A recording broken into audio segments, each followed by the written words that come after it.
वर्तमान समय रे पाणीपाग विभागर लाटेस्ट खबर अनुजाई 2 दिन मध्य ओडिशारू विदाय नब मौसुमी 15 तारिख राज्य रे शीत 2 दिन मध्य ओडिशारू विदाय नब मौसुमी राज्यर किछि स्थानरू मौसुमी विदाय नबा पई पाग संपूर्ण अनुकूल रहिछि। तेबे सक्रिय घूर्णिबलय प्रभाव रे मेघुआ पाग सह किछि स्थान रे वर्षा लागि रहिछि। घूर्णिबलय प्रभाव रे वज्रपात जनित वर्षा हेबो।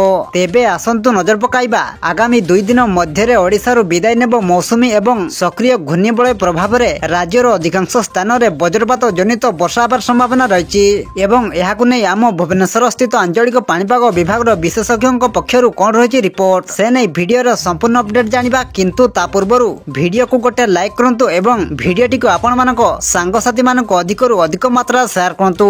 जदि आम चैनल रे आपण प्रथम थर वीडियो देखुछंती ताहेले एबे ही चैनल को सब्सक्राइब करी पाखरे थिबा बेल आइकन को प्रेस करी ऑल नोटिफिकेशन ऑन कर रखंतु, जहा द्वारा आगो को पाणीपाग संबंधी लेटेस्ट अपडेट आपण माने सर्वप्रथमे आम चैनल माध्यम रे पाई परिबे। पाणीपाग विभाग रो सूचना अनुसार विशेष करी उपकूल और उत्तर आभ्यंतरीण ओडिशा रे तीव्रता अधिक रही पारे बोली आकलन करिछि पाणीपाग विभाग। आज दक्षिण ओडिशा रो किछि जिल्ला रे हालुकारू मध्यम धरणर वर्षा होबार संभावना रहिछि। सेहिपरि उत्तर उपकूल ओडिशा रो किछि स्थान रे मध्य कां भां वर्षा हेबो बोली आकलन करिछि पाणीपाग विभाग।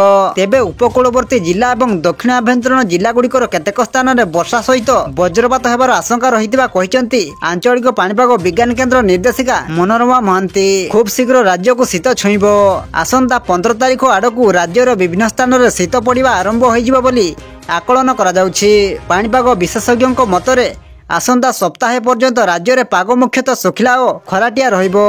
तेबे 13 तारिख रु 14 तारिख मध्य समुद्र संलग्न जिले में हालुकारू स्वल्प वर्षा हो पारे।